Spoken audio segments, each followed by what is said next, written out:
Tercera parte. Visiones de traición. 1. El vidente. La anomalía perdida. El libro de Urizen. En mitad de la vacía vastedad del espacio brillaba un diminuto punto de luz. Resplandecía como una joya colocada sobre un tapete de terciopelo. Era un destello doliente perdido en el cosmos en el que viajaba. Era una nave, aunque se trataba de una nave que nadie podría reconocer a excepción del rememorador más diligente y que además hubiera registrado las profundidades de la Librarium Sanctus de Terra en busca de referencias relativas a la perdida civilización Eldar. La poderosa nave era en realidad un mundo astronave, y poseía una gracia y una elegancia con la que los armadores de Terra tan solo podían soñar. Su enorme fuselaje estaba realizado a partir de una sustancia que parecía hueso amarillento, y su forma daba la impresión de algo que, más que haber sido construido, hubiera crecido.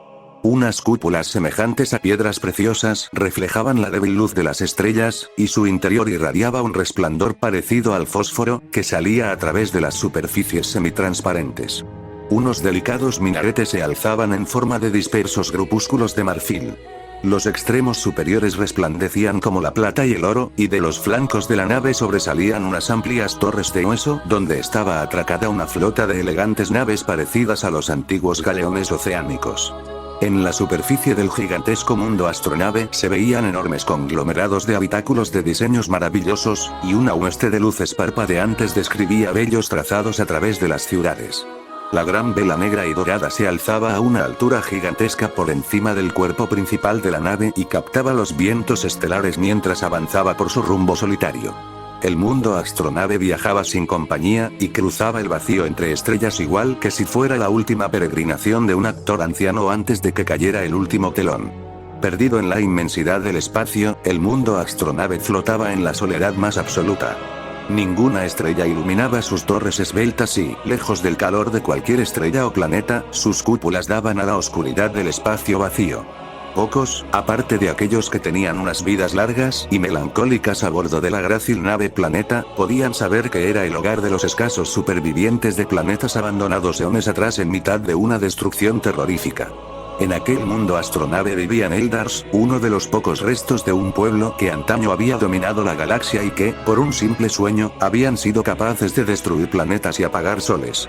El interior de la cúpula de mayor tamaño de toda la superficie del mundo astronave relucía con un brillo pálido.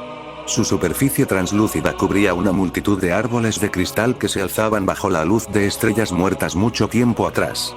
Unos senderos tranquilos serpenteaban atravesando el bosque reluciente. Sus trazados no los conocían ni siquiera los que caminaban por ellos. Una canción silenciosa resonaba por toda la cúpula, invisible y oída por nadie, pero deseada con anhelo por su ausencia. Los fantasmas de eras pasadas y de eras por llegar llenaban la cúpula, ya que se trataba de un lugar de muerte y, por una ironía perversa, de inmortalidad. Una figura solitaria se encontraba sentada con las piernas cruzadas en el centro del bosque, convertida en una mancha de oscuridad en mitad de aquellos resplandecientes árboles de cristal. Eldrad Ultran, vidente del mundo astronave de Ultue, sonrió con melancolía a medida que las canciones de los videntes muertos mucho tiempo atrás le llenaban el corazón de alegría y de tristeza a partes iguales. Sus rasgos suaves eran alargados y angulosos, con unos ojos estrechos y almendrados de mirada brillante. El cabello negro, que le caía por encima de unas orejas puntiagudas pero gráciles, lo llevaba recogido en una larga coleta pegada a la parte posterior del cuello. Iba vestido con una larga capa de color crema y una túnica de un tejido negro y suave que llevaba ceñida a la cintura con un cinturón dorado tachonado de gemas y decorado con runas complejas.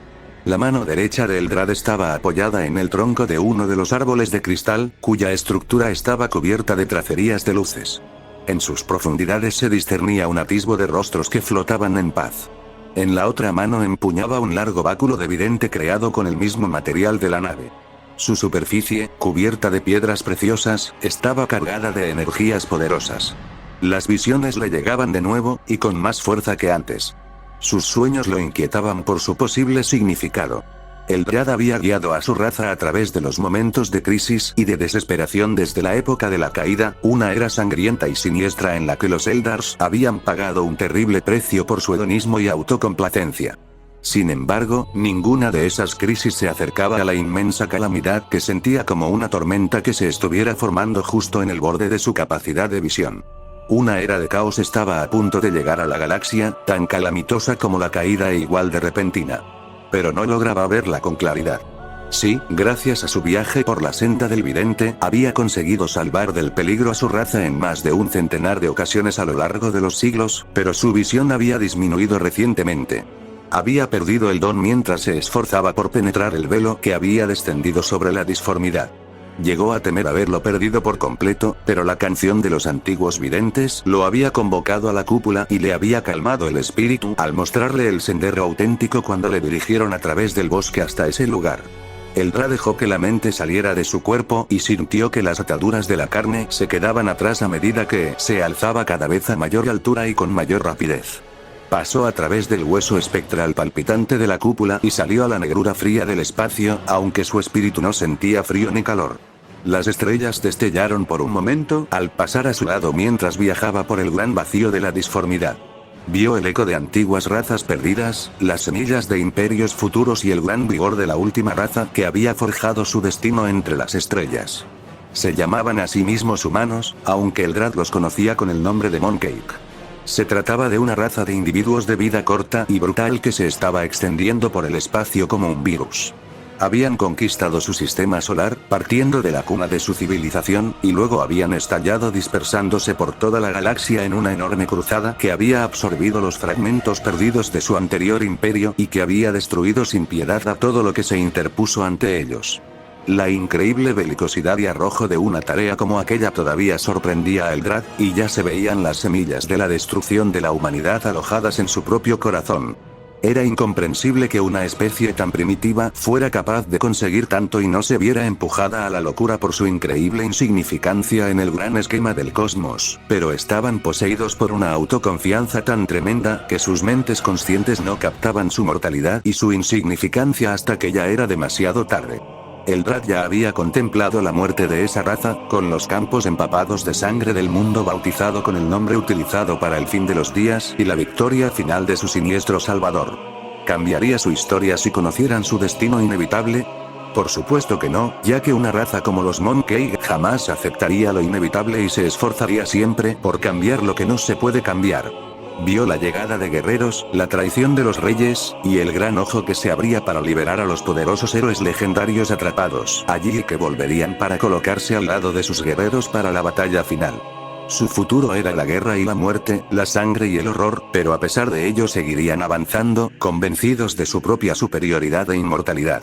Y sin embargo, quizá su destino no era inevitable. A pesar de las matanzas y de la desesperación, todavía existía una esperanza. El ascua parpadeante de un futuro todavía no escrito apareció en la oscuridad, con su luz rodeada por monstruos amorfos engendrados por la disformidad armados con grandes garras y colmillos amarillentos. Eldrad se dio cuenta de que esperaban apagar esa luz con su simple presencia. Contempló el sueño difuso de un futuro, y vio lo que era posible que pasara. Vio un gran guerrero de aspecto regio, un gigante protegido por una armadura de color verde marino que llevaba engastado un gran ojo ambarino en la placa pectoral. Aquel individuo poderoso se abría paso combatiendo a través de una horda de muertos en un planeta repugnante repleto de podredumbre. Su espada abatía a decenas de cadáveres con cada mandoble. La luz de la disformidad brillaba en las cuencas oculares podridas de los muertos, y la energía del señor de la podredumbre proporcionaba una fuerza feroz a sus extremidades. El destino terrible de su raza flotaba alrededor de aquel guerrero como un sudario suspendido en el aire, aunque él no lo sabía. El espíritu de Eldrad se acercó volando a la luz para intentar captar la identidad de aquel guerrero. Las bestias de la disformidad rugieron y chasquearon las mandíbulas para atacar, con una ceguera absurda, su forma espiritual. La disformidad burbujeaba a su alrededor.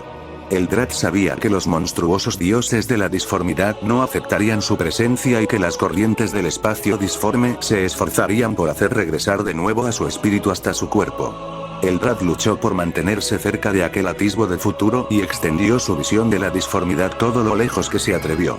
La mente se le llenó de imágenes. Una sala del trono inmensa. Una gran figura semejante a un dios equipada con una centelleante armadura de oro y plata. Una cámara estéril situada en las profundidades de una montaña, y una traición de tanta enormidad que su alma ardió ante su tremenda magnitud. A su alrededor sonaron gritos de angustia, y se esforzó por sacarles algún sentido mientras el poder de la disformidad lo arrastraba para apartarlo de aquel secreto tan celosamente guardado. Se formaron palabras a partir de esos gritos, pero pocas de ellas ofrecían un significado o eran comprensibles, aunque su esencia ardió en su mente con una luz intensa. Cruzado, héroe, salvador, destructor. Pero, brillando por encima de todas aquellas, con un resplandor mucho más intenso, escuchó una expresión. Señor de la guerra. En mitad de la quietud y la oscuridad llegó la luz. Una gigantesca columna de luz semejante a la cola de un cometa apareció en el borde del sistema. Fue aumentando progresivamente de tamaño al mismo tiempo que su luminosidad y fuerza crecían. De repente, sin aviso previo, se expandió con la velocidad y la violencia de una explosión, y donde antes no había más que espacio vacío, apareció una poderosa nave estelar. Su casco de color púrpura y dorado mostraba los estragos provocados por los combates. Unos brillantes rastros de energía en desaparición flotaban en pos del orgullo del emperador igual que algas que colgaran de una nave oceánica. El casco de la nave gruñó debido al choque sufrido en la traslación del espacio disforme al espacio material. Una hueste de naves menores apareció tras la gran nave estelar con una serie de estallidos brillantes y torbellinos de luces de extraños colores resplandeciendo a su alrededor. El resto de la 28ª expedición completó la traslación al espacio material a lo largo de las 6 horas siguientes y se colocó en formación alrededor del orgullo del emperador. Una de las naves de la flota, la Corazón Orgulloso, no mostraba daños sufridos por la batalla de la estrella Carolis. Era la nave insignia del comandante general Eidolon, quien acababa de regresar de una misión de mantenimiento de la paz en el cinturón Satyr-Lampsus, donde habían librado una campaña inesperada junto a la 63ª expedición, la del Señor de la Guerra, en un planeta llamado Muerte. La 28ª expedición se había despedido de la Legión de los Manos de Hierro tras su grandiosa victoria sobre la Diasporex. Lo había hecho con gran tristeza, ya que las antiguas hermandades que existían entre ambas legiones se habían renovado y otras nuevas se habían forjado en el crisol del combate de un modo que no se podía lograr en tiempos de paz. Los prisioneros humanos de la Diasporex fueron llevados al mundo humano más cercano, donde los entregaron al gobernador imperial para que los utilizara como mano de obra esclavizada. A los alienígenas los habían exterminado y sus naves habían quedado destruidas por completo bajo las andanadas casi a quemarropa del puño de hierro y del orgullo del emperador.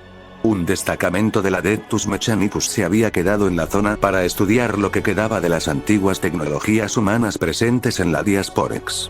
Fulgrim les había dado permiso para que se reunieran con la 28ª expedición una vez hubieran terminado sus investigaciones. Así pues, una vez cumplidos los deberes y el honor que le debían a la 52ª expedición, Fulgrim dirigió a su propia expedición hacia la región del espacio conocida en la cartografía imperial como la anomalía Pedus, el objetivo original del primarca tras la derrota de los Laer. Se conocía muy poco de aquella zona de la galaxia. Su reputación entre los viajeros estelares era muy mala, ya que las naves que entraban en esa región del espacio desaparecían para siempre. Los navegantes la evitaban, ya que las peligrosas corrientes y las mareas imprevisibles dentro del Inmaterium hacían que fuera terriblemente peligroso atravesar esa zona. Los astrópatas incluso hablaban de un velo impenetrable que cegaba su visión de la disformidad. Lo único que se conocía procedía de los informes conseguidos por la única sonda que había sobrevivido y que se había lanzado al inicio de la Gran Cruzada. Había regresado con una señal débil, pero que indicaba que los sistemas locales de la región Pedus albergaban numerosos planetas habitables listos para ser conquistados. La mayoría de las demás expediciones habían preferido no aventurarse en aquella región de fama tan siniestra, pero Fulgrim había declarado mucho tiempo atrás que ninguna zona del espacio quedaría fuera del alcance de las fuerzas del emperador. Que la anomalía Perdus no hubiese sido explorada no representaba para los hijos del emperador otra cosa que un nuevo modo de demostrar su superioridad y perfección. En las salas de entrenamiento de la primera compañía resonaban el entrechocar de las armas y los gruñidos de esfuerzo de los astartes que allí luchaban. El viaje de 6 semanas hasta Pedus le había proporcionado a Julius el tiempo necesario para asumir la muerte del Caón y los demás guerreros muertos de la primera, además de para entrenar a los combatientes recién ascendidos de entre los novatos y los miembros de la exploradora Auxilia al rango completo de astartes. Aunque todavía debían pasar por su bautismo de fuego, los había aleccionado sobre los métodos de lucha de los hijos del emperador y les había transmitido su experiencia y su recién descubierto sentido del placer por la furia del combate. Ansiosos por aprender de su comandante, todos los guerreros de la primera se habían entregado a las nuevas enseñanzas con un entusiasmo que le agradó sobremanera. Ese período de tiempo también le había permitido recuperar las horas de lecturas perdidas, y cuando no estaba con los guerreros de su compañía, se encontraba en las cámaras de archivos. Había devorado todas las obras de Cornelius Blake, y aunque había encontrado una gran iluminación en ellas, estaba seguro de que le quedaba mucho por aprender. En esos momentos se encontraba desnudo de cintura para arriba y metido en una de las jaulas frente a un trío de armazones mecanizados de combate. Las extremidades armadas de los tres permanecían inertes mientras él disfrutaba de la emoción del combate que se avecinaba. Sin previo aviso, las tres máquinas se activaron. Las articulaciones y los montajes rotatorios fijados al techo les permitían una capacidad de movimiento casi infinita alrededor de las Astartes. Una extremidad acabada en una espada intentó partirlo en dos, y Julius se echó a un lado al mismo tiempo que se agachaba para esquivar una bola cubierta de pinchos dirigida contra su cabeza y una gran estaca de metal que se dirigía contra su estómago para atravesárselo. El armazón más cercano le lanzó una serie de tremendos ataques para aplastarlo con sus mazas, pero Julius se echó a reír y los bloqueó con los antebrazos. El dolor le hizo sonreír al mismo tiempo que propinaba una patada a su atacante con tanta fuerza que lo arrojó hacia atrás. La tercera máquina le lanzó un golpe lateral contra la cabeza, y él pivotó al recibir el impacto, echó la cara hacia un lado y giró sobre sí mismo. Notó el sabor de la sangre en la boca y volvió a reír. Le escupió un chorro de saliva sanguinolenta a la primera máquina, que se abalanzaba de nuevo contra él para asestarle un golpe letal. La hoja cruzó el aire y el filo le hizo un corte en el costado. Agradeció el dolor y se echó casi encima de su oponente para propinarle una serie de golpes tremendos. El metal se partió y el armazón resultó arrancado de su montura en el techo. Mientras disfrutaba de la destrucción de su enemigo, un fuerte impacto en un lado de la cabeza lo hizo caer sobre una rodilla. Allí sintió como las nuevas sustancias químicas de su sangre le bombeaban nuevas fuerzas en respuesta. Se puso en pie a la vez que la espada bajaba hacia él y propinó un fuerte golpe seco con la palma de la mano en la parte ancha de la hoja, de modo que la partió en dos. Una vez rota el arma, Julius se pegó a la máquina y la rodeó con los brazos en un tremendo abrazo de oso. Luego la hizo girar en el mismo instante en que el tercer armazón intentaba golpearlo con sus tres pinchos de hierro. Los tres perforaron el armazón que sostenía, que soltó un chorro de chispas y quedó destruido. Lo echó a un lado y se dispuso a enfrentarse con la última máquina, sintiéndose más vivo que nunca. Todo su cuerpo vibraba con el placer de la destrucción, e incluso el dolor de las heridas era como un tónico que le recorría las venas. La máquina dio vueltas a su alrededor con movimientos prudentes, como si se diese cuenta a un nivel mecánico de que se había quedado sola. Julius amagó un puñetazo con una mano y el armazón se apresuró a echarse hacia un lado. El capitán giró sobre sí mismo en un veloz movimiento y le propinó una tremenda patada en un costado que dejó inmovilizada a la máquina. Sacudió la cabeza y se dispuso a dar un salto sobre la punta de los pies mientras esperaba que la máquina se reiniciara, pero esta permaneció inerte, por lo que comprendió que la había destruido. Se sintió decepcionado de repente. Abrió la puerta de la jaula de entrenamiento y bajó al suelo. Ni siquiera había empezado a sudar, y la emoción que había sentido al enfrentarse a las tres máquinas ya no era más que un recuerdo lejano. Julius cerró la jaula de entrenamiento. Sabía que ya habrían enviado a un sanador para que reparara los armazones dañados, así que se dirigió hacia su sala de armas particular. En la sala se estaban entrenando decenas de Astartes, ya fuera en prácticas de combate o simplemente con ejercicios físicos para mantener la perfección de sus cuerpos. El régimen estricto de potenciadores químicos y la superioridad genética mantenían los cuerpos de los Astartes en una condición física óptima, pero muchas de las sustancias que se estaban añadiendo a los dispensadores de las armaduras del tipo Mark IV requerían una estimulación física previa para comenzar a reaccionar con el metabolismo del cuerpo receptor. Abrió la puerta de su sala de armas, y el olor a aceite lubricante y a polvo de pulir le asaltó el olfato. Las paredes eran de hierro sin decoración alguna. A lo largo de una de ellas estaba el camastro, también de estricta sencillez. Su armadura colgaba de un soporte al lado de un pequeño lavabo, y la espada y el volter se encontraban en un armario situado a los pies de la cama. La sangre de las heridas causadas por las máquinas de entrenamiento ya se había coagulado, así que tomó una toalla de un colgador situado al lado del lavabo y se limpió antes de tumbarse en el camastro y preguntarse qué hacer a continuación. Tenía una estantería múltiple de metal al otro lado de la cama. Allí guardaba 3 de las obras de Ignace Carcassi: Reflexiones y Odas, Meditaciones sobre el héroe elegíaco y Exaltación de la Unidad, unos libros que hasta hacía poco le habían proporcionado gran placer cada vez que los leía. En esos momentos, le parecían vacíos y sin sentido. Al lado de las obras de Carcassi había 3 volúmenes de Cornelius Blake que le había prestado Evander Tobías. Alargó una mano para coger uno de ellos y leer algo más de una de las obras del sacerdote caído. El tomo que había cogido se llamaba El libro de Urizen, y era el menos denso de los libros de Blake que había leído hasta ese momento. Además, tenía un prólogo con la biografía del autor escrita por un anónimo. Aquel prólogo era muy útil para entender el resto del libro. Julius sabía que Cornelius Blake había sido muchas cosas en su vida: artista, poeta, pensador y soldado, antes de decidirse a entrar en el sacerdocio. Blake había sido un visionario desde su infancia, y por lo que se sabía, sus visiones consistían en un mundo ideal donde todos los sueños y los deseos se cumplían, y se esforzó por plasmarlas en sus pinturas, en su prosa y en sus acuarelas acompañadas de textos poéticos. El hermano pequeño de Blake había muerto mientras combatía en una de las numerosas guerras que azotaban los cónclaves nordafricanos, algo que según el biógrafo lo había empujado al sacerdocio.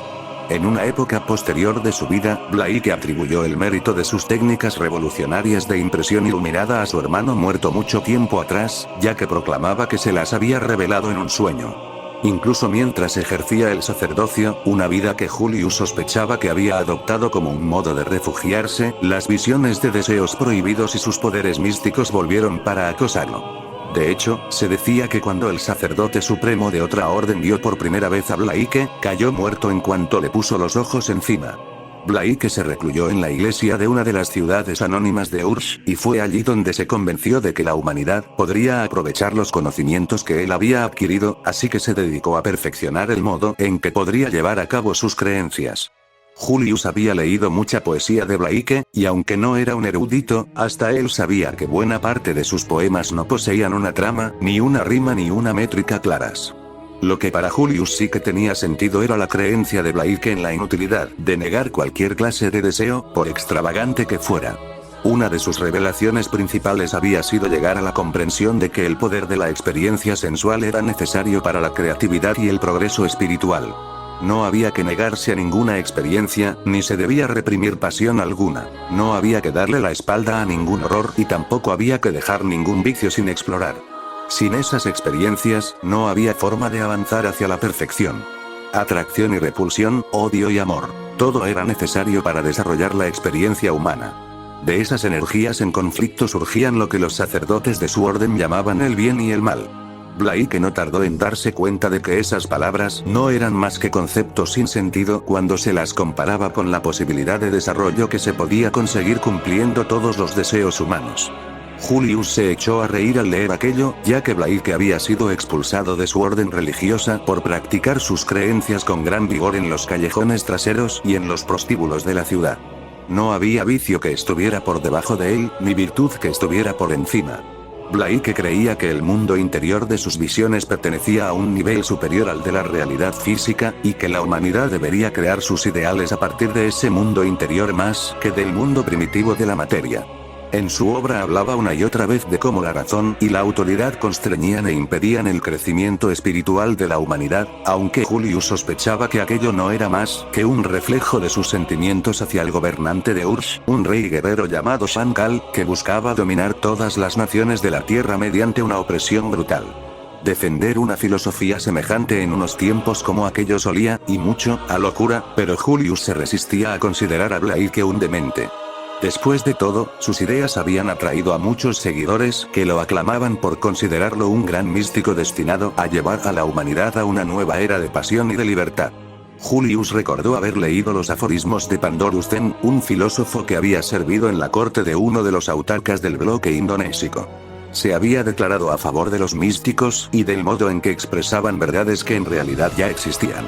Según la definición de Zen, un místico no podía exagerar una verdad que fuese imperfecta. Había apoyado más todavía a individuos como aquellos al decir, llamar loca a una persona porque ha visto fantasmas y ha tenido visiones es negarle su dignidad, ya que no se la puede incluir en las categorías de una teoría racional del cosmos. A Julius siempre le habían gustado las obras de Zen y sus enseñanzas sobre cómo los místicos no aportaban dudas ni acertijos, puesto que esas dudas y acertijos ya existían con anterioridad. El místico no era la persona que creaba los misterios, sino quien los desvelaba con sus obras. Los misterios que Blake buscaba desvelar eran los que impedían a la humanidad alcanzar su pleno potencial y comprender la esperanza de un futuro mejor. Todo esto lo colocó en una oposición frontal a las filosofías desesperanzadoras de individuos como Shankar y el déspota Callaghan, unos tiranos que predicaban un descenso inevitable al caos, un lugar terrorífico que antaño había sido el seno de toda la creación y que, según ellos, inevitablemente acabaría siendo su tumba. Blake utilizó la belleza como una ventana a ese futuro imaginado y maravilloso. De los pensadores contemporáneos suyos tomó las ideas de la simbología alquímica, y llegó a creer, al igual que hacían los herméticos, que la humanidad era el microcosmos de lo divino. Comenzó a leer de un modo voraz y llegó a ser un experto en la tradición órfica, la pitagórica, la neoplatónica, la hermética y la cabalística, además de acabar conociendo a fondo los escritos sobre alquimia de eruditos como Erígena, Paracelso y Boheme. A Julius no le sonaba ninguno de esos nombres, pero estaba seguro de que Evander Tobias lo ayudaría a encontrar sus obras si era necesario.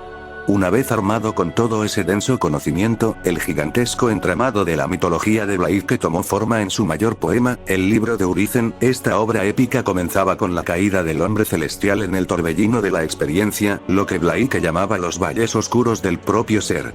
La humanidad se esforzaba a lo largo del libro en la tarea de transformar sus pasiones mundanas en la pureza de lo que Blake llamaba lo eterno. Para ayudar a que este proceso cósmico avanzara, Blake personificó la esencia de la revolución y de la renovación en un agitador apasionado, un ser al que llamó Orco, y Julius se rió por lo apropiado del nombre. Se preguntó si Blake habría previsto la aparición de los pieles verdes y el azote en el que se convertirían al infestar la galaxia. Según el poema, la pérdida de la gracia por parte de la humanidad la había separado de la divinidad, y a través de las eras se había esforzado por reunirse de nuevo con lo divino. El alma humana quedaba desintegrada en el poema, y tenía que reconciliar cada elemento de su ser en el camino de regreso a lo eterno, lo que hacía eco de un mito que había leído sobre las tumbas egipcias. En esa leyenda se hablaba de un dios antiguo llamado Osiris que había sido desmembrado al comienzo de los tiempos, y de la obligación de los humanos de reunir las partes separadas para conseguir llegar de nuevo a la unidad espiritual. Julius se dio cuenta de que las obras de Blake eran una voz original y propia en mitad de una época llena de convencionalismos, e incapaz de aceptar semejante filosofía libertaria. Enfrentado a unas fuerzas de opresión que eran invencibles mediante la razón, Blake se había visto obligado a recurrir a una imaginería expresiva y a la fuerza de sus poderes como místico. Se convirtió en lo que las autoridades de su orden no podían permitir: una fuerza espiritual transformadora que incitaba a los humanos a despertar sus propias pasiones para cambiar y crecer. El conocimiento no es más que una percepción de los sentidos, leyó Julius en voz alta. La libertad es la fuente de todas las cosas en la humanidad, y la razón la única traba que se le impone a la naturaleza. La consecución del placer definitivo y la experiencia del dolor son el fin y el propósito de toda vida.